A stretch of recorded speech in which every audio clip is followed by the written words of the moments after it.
Well, here we are again. Both ailerons are at the same stage now.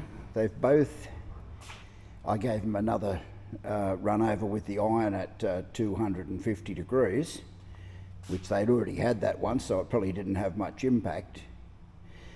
And I've also ironed both at 300 degrees. So I'm just about to set the iron up here for the final shrink to the 350, and let's see how we go.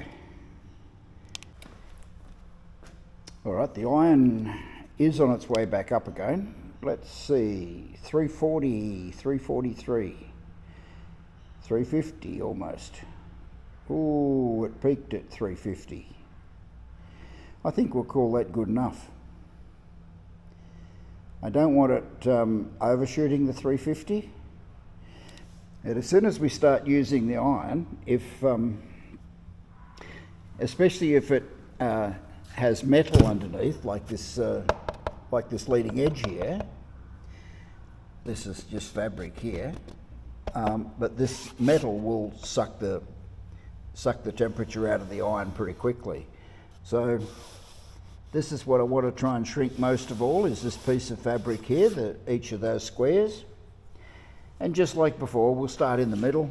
We'll do this one, then work our way out, that one, and then this one right at the end, and that one right at the end. Turn it over and do the same thing.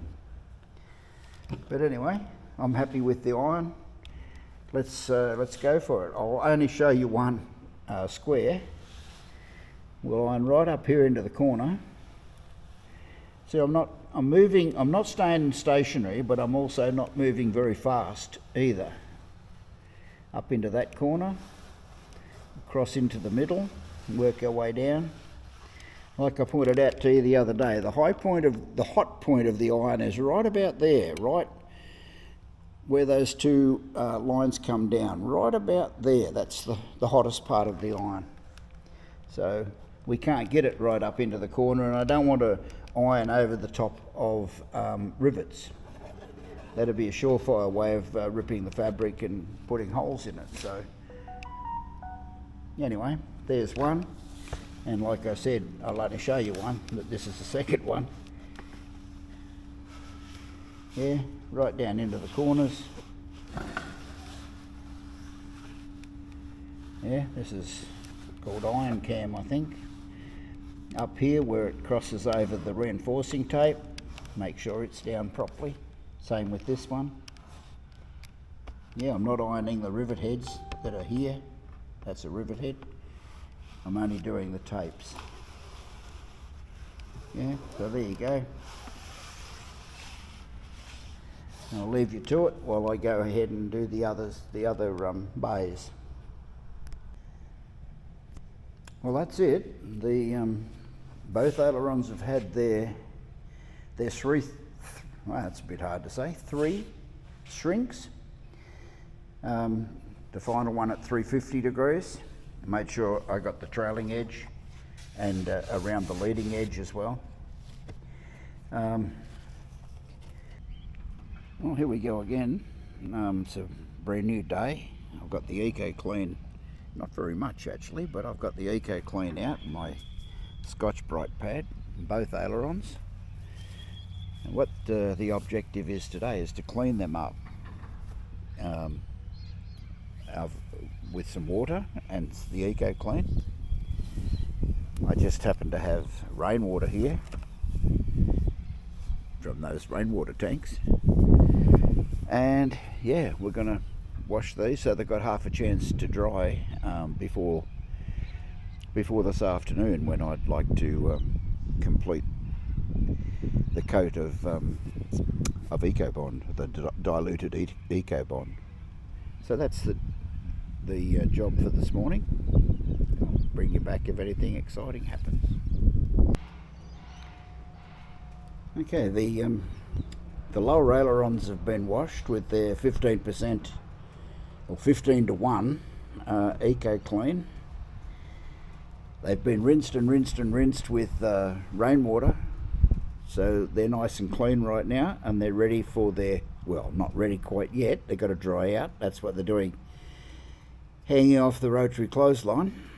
But once they're dry, then they'll be coated with the dilute Ecobond, and then they'll be ready to start the painting process. But yeah, that took, the whole thing took about just about like 5 or 10 minutes. Wasn't very much at all. So anyway, there we go. Bit of a cloudy day today, bit coming over a bit overcast, so maybe we'll get some rain. I'll believe it when I see it, but maybe. All right, it's time to mix up our Ecobond, our dilute Ecobond, to paint the lower ailerons. I've got my scale here, my trusty kitchen scale. I've just got some plastic so I don't drip the Ecobond onto the scale. Otherwise my wife will be just so happy it's not funny. And a takeaway Chinese container here that I'm going to mix in. And I've got the Ecobond. This is meant to be mixed three parts to one by weight. So we'll just,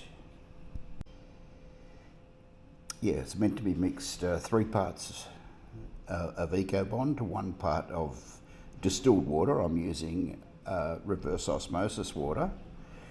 And I'll just, this is probably more than I need, but I'm going to use 300 grams for 100 grams of water.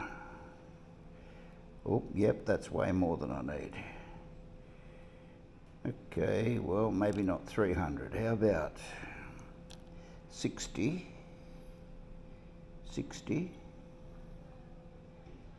grams of Ecobond. Come on, baby.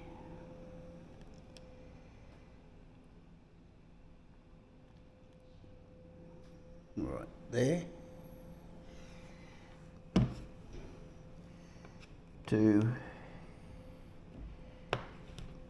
20 parts of distilled water, or 20 grams of distilled water.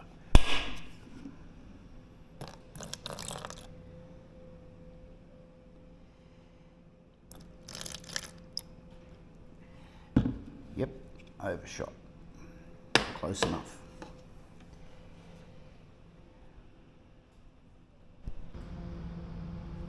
All right, we've got our diluted, or a little bit over diluted Ecobond. We've got our foam brush, this crazy looking thing. They work pretty good actually for the job they've got to do. We just got to mix this up a bit better than it is, and I've got the ailerons ready in the paint shop, ready to go, so let's do it. Okay, time to start painting our diluted Ecobond.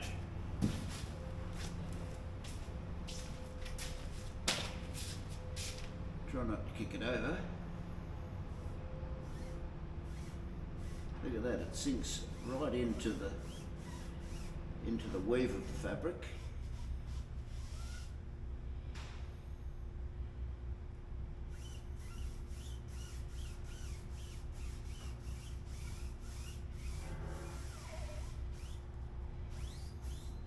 We want to go in all directions. Make sure each of the pieces of weave have got some Ecobond on them.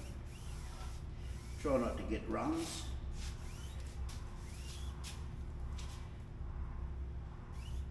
I'll do this whole leading edge, and then I'll set the aileron horizontally.